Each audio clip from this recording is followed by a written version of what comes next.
आपने सोचा है कि कभी आप बेकसूर हो और आपको पुलिस पकड़ के ले जाए, और पुलिस पकड़ के ले जाए, आपको यातनाएं दे, आपकी बदनामी करे, आपके ऊपर रेप जैसा आरोप लगा दिया जाए, और उसके बाद में आके पुलिस आपको ये सर्टिफिकेट दे कि हमसे गलती हो गई, माफ़ करो, ये सर्टिफिकेट लो, आप बड़े अच्छे आदमी हो, फिर आप क्या मुँह लेके उस समाज के बीच में जाएंगे।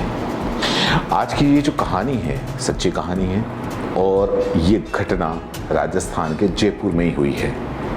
एक ऐसा युवक, उसका कसूर सिर्फ इतना था कि उसने अपने किसी जान पहचान वालों को पैसे उधार दिए, और जब अपने दिए हुए पैसे, उधार जो पैसे दिए हुए थे, जब वो मांगने के लिए गया तो उस परिवार की महिलाओं ने उस पर रेप का इल्ज़ाम लगा दिया।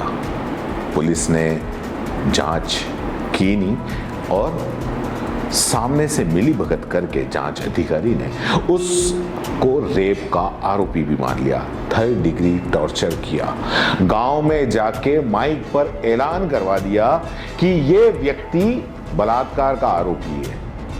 आप सोचो क्या गुजरी होगी उसके ऊपर। लेकिन सच तो सच होता है, कहीं ना कहीं कुछ पुलिस वाले अच्छे भी होते हैं, सच सामने आता है, और पुलिस बाद में खुद प्रमाण पत्र देती है कि ये व्यक्ति निर्दोष है। लेकिन क्या ये प्रमाण पत्र उसके साथ में हुए जुल्म की भरपाई कर सकता है? नहीं।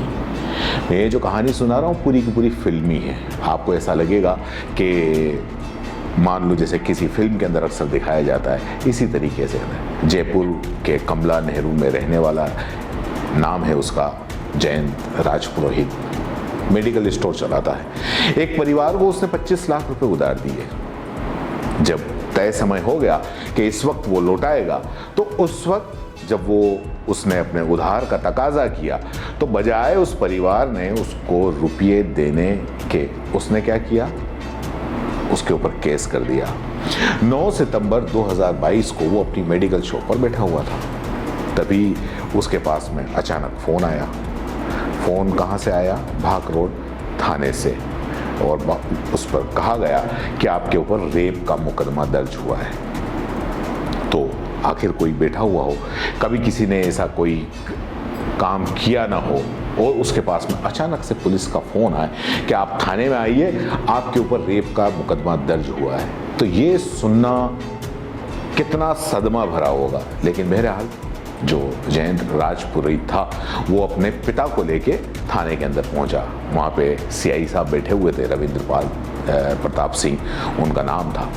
तो उन्होंने रेप का मुकदमा, वो झूठा है, उसको उसके पिता ने जो जयंत जो आरोपी था, जिसके ऊपर रेप का आरोप लगाया था, उसने कहा कि मेरे ऊपर ये रेप का मुकदमा झूठा है, ये झूठा लगाया गया है, और इसकी ये वजह है। तो पुलिस को चाहिए था कि वो उसकी सारी जांच करती, तो बजाय शिकायत लेने के फाइल फाड़कर फेंक दी, उसकी जो रिपोर्ट थी वो फाड़कर फेंक दी, और दोनों को थाने से बाहर निकाल दिया। और जो एसआई, जो मेन इसमें विलेन का किरदार निभा रहा है, बद्रुमान यादव, उसको जांच सौंप दी। वकील के पास गए ये लोग, वकील ने भी कहा कि अगर आप बेगुनाह भी हो तो उसके लिए सबूत जुटाने होंगे, और सबूत जुटाने के लिए कुछ वक्त आपको पुलिस से बचना होगा। तो वकील ने अपनी सलाह दे दी कि आप पुलिस से बच जाइए।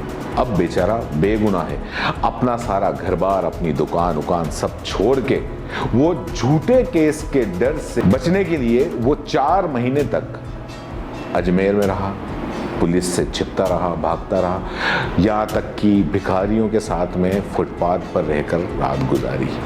इधर पीछे से जो जांच अधिकारी था, वो पीछे से कमला नेहरू नगर में जाता है, और जहाँ पर उसकी दुकान है, उसने कहा कि पिछले साल उसने वो दुकान किराए पर भी ली थी और मेडिकल स्टोर चला रहा था।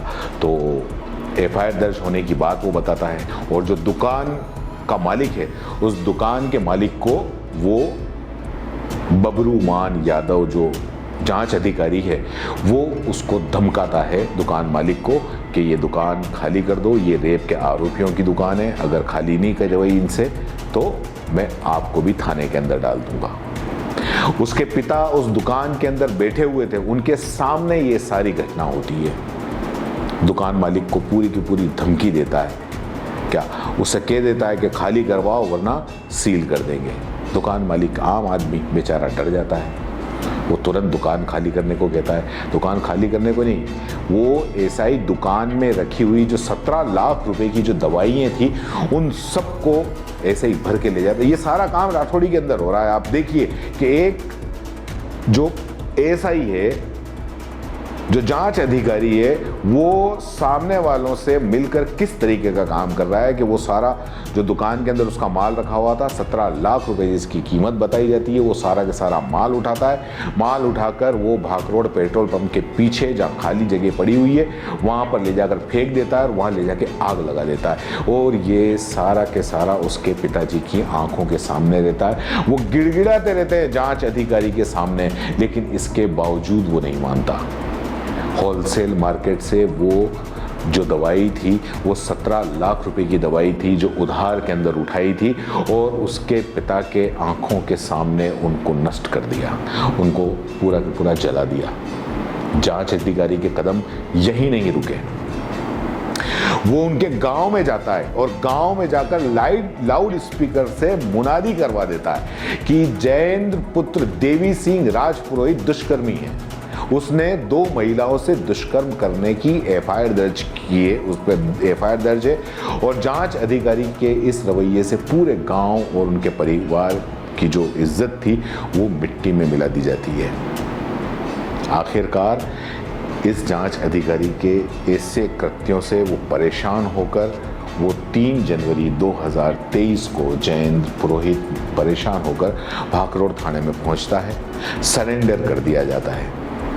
वही एएसआई जो जांच अधिकारी बबरूमान यादव बिना कोर्ट में पेश किए उसको 3 से 5 तारीख तक अवैध रूप से हिरासत में रखता है। अपराध स्वीकार करने के लिए वो 3rd डिग्री का इस्तेमाल करता है, उस पर मारता है, पीटता है और पुलिस 3 दिन तक उसके साथ में जानवरों के जैसा बर्ताव करती है। परिवार को भी टॉर्चर किया जाता है। लेकिन 5 जनवरी की शाम को सीआई मोहन मीणा, जो कि दूसरा सीआई वहाँ पर आ गया था, वो आता है और वो जो उसके खिलाफ जिन महिलाओं ने झूठा मुकदमा दर्ज किया था उनको थाने में बुलाया जाता है और उनसे फिर पूछताछ करता है तो वो दोनों महिलाएं अपना अपराध स्वीकार कर लेती हैं और कहती हैं कि हमारे बीच 25 लाख रुपए के लेन देन का मामला है और इस वजह से दोनों सास बहू ने मिलकर रेप का झूठा मुकदमा दर्ज करवाया है। तब जाकर पुलिस ने उस देर रात को उसको घर जाने दिया।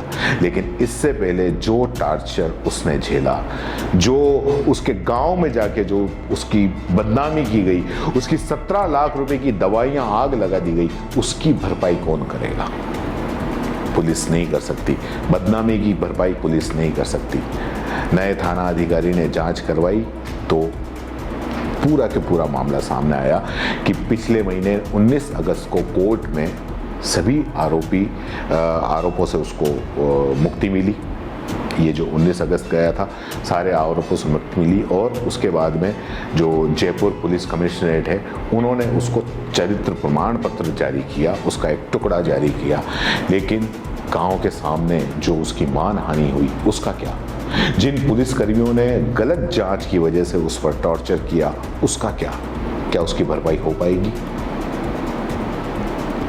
क्योंकि दोनों महिलाओं ने 23 अगस्त 2022 को भाखरोड थाना इलाके में एक निजी अस्पताल में पहले भी छेड़छाड़ का आरोप लगाया था।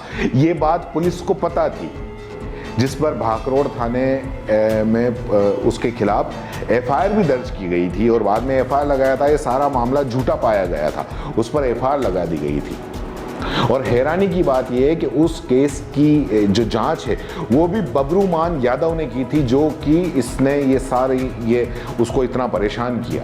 पीड़ित ने आरोप ये लगाया कि भाखरोड थाने का जो एएसआई है वो इस परिवार के साथ में मिला हुआ है और ये लोग किसी भी पर भी गंदे आरोप लगाकर उसका शोषण करते हैं और ये एएसआई बाद में सारा मामला सेटल करता है, क्योंकि जिस पर आरोप लगता है उसको इतना परेशान करता है। आज जयेंद्र राज पुरोहित, वो उसको कोर्ट ने बरी कर दिया। पुलिस ने मान लिया कि ये आरोपी नहीं है, इसने किसी का रेप नहीं किया और ये सारा पैसों की लेन देन की वजह से हुआ, लेकिन आज भी उसके ऊपर खतरे की घंटी है। आज भी उसके ऊपर हत्या की साजिश भी हो चुकी है, और पुलिस के अंदर उसने मामला भी दर्ज करवाया है, शिकायत भी दर्ज कराई है, लेकिन पुलिस अभी तक इस मामले में कोई जांच नहीं कर रही। आश्वासन जरूर देती है कि तुम्हें कोई कुछ भी नहीं कहेगा, लेकिन पीड़ित का ये भी आरोप है कि उसके पास में हर बात के एविडेंस हैं कि किसने किसको सुपारी दी है, उसकी जान से मारने की सुपारी दी है, लेकिन इसके बावजूद भी उन जो महिलाएं हैं, वो दोनों महिलाएं हैं, उनके ऊपर कोई कार्रवाई नहीं होती। जिसको सुपारी दी है उसके ऊपर कोई कार्रवाई नहीं होती। और वो जो जांच अधिकारी है, इतना सब होने के बावजूद भी वो जांच अधिकारी जब भी उसको मिलता है डराता है, धमकाता है। कमला नेहरू नगर के अंदर उसको जहाँ पे भी मिलता है गंदी गंदी गालियाँ देता है, कई बार मारता पीटता है। पुलिस कमिश्नर और डीजीपी को शिकायत भी करी है, लेकिन इसके बावजूद भी कोई कार्रवाई नहीं हुई। उम्मीद है कि अब बड़े अधिकारियों के पास में शिकायत गई है, शायद है कि कोई कार्रवाई हो।